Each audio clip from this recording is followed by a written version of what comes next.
नमस्ते।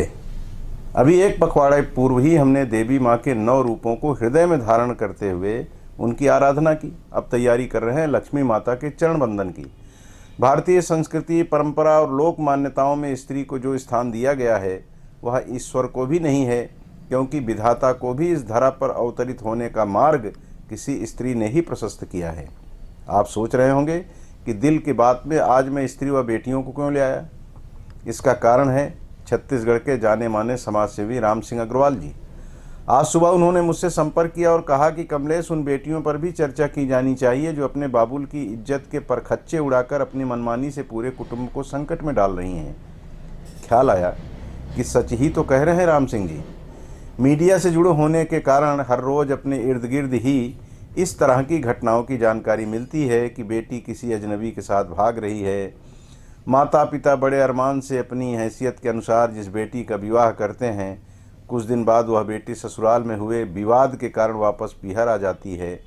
घरेलू हिंसा, दहेज, प्रताड़ना जैसे नाना प्रकार के आरोप लगाकर बाबुल और ससुराल दोनों के बीच महाहो की स्थिति का निर्माण कर देती है। और तो और कई बेटियां नए कानून के तहत समलैंगिक व्यवहार की चपेट में आ रही हैं। अनेक बेटियां लिविंग रिलेशनशिप में अपनी ज़िंदगी तबाह कर रही हैं।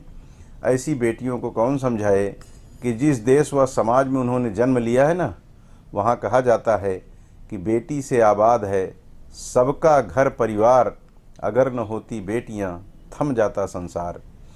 मान्यता है कि जिस घर में बेटी नहीं होती उस घर में तब तक सुख शांति और संपन्नता नहीं आती जब तक बहू बेटी के रूप में स्वीकार नहीं कर ली जाती। बेटियां 2 कुलों की तारणहार होती हैं।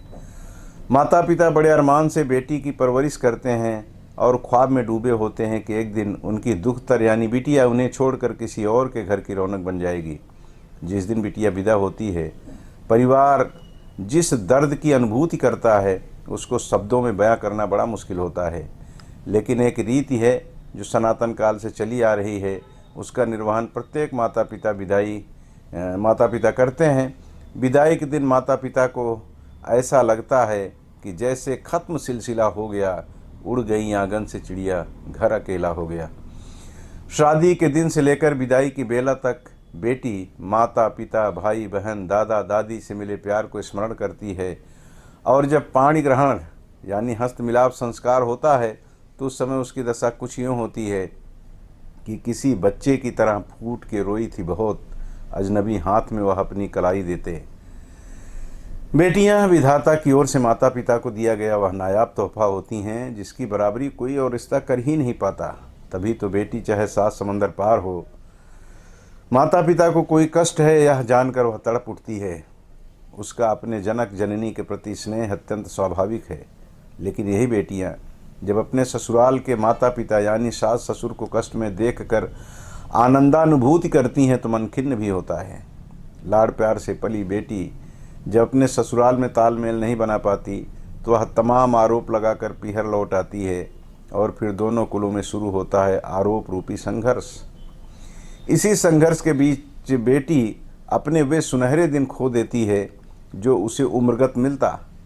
माता पिता भी बेटी के दुख में हर वक्त दुखी रहते एक दिन इस दुनिया को छोड़ जाते हैं। आधुनिकता की अंधी दौड़ में बेटियों आप शामिल मत होइए।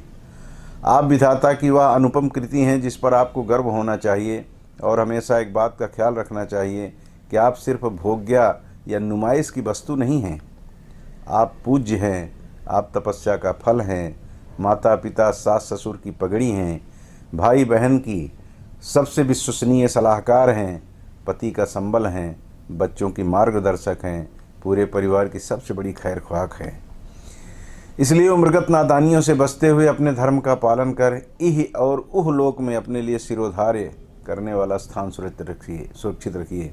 भावुक हो रहा हूँ, इसलिए आज इतना कहते हुए ही दिल की बात को विराम दूंगा कि देवी पूज्य पद कमल तुम्हारे, सुर नर मुनि सब हों सुखारे।